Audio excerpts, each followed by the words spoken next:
अमोलदादा वृक्षप्रेमीमार्फत साप रेस्क्यू करत आहेत। खूप मोठा साप आहे, तुम्ही बघू शकताय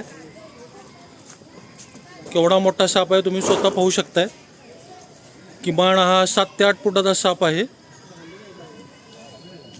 अमोलदादांनी व्यवस्थितरित्या रेस्क्यू केलेला आहे।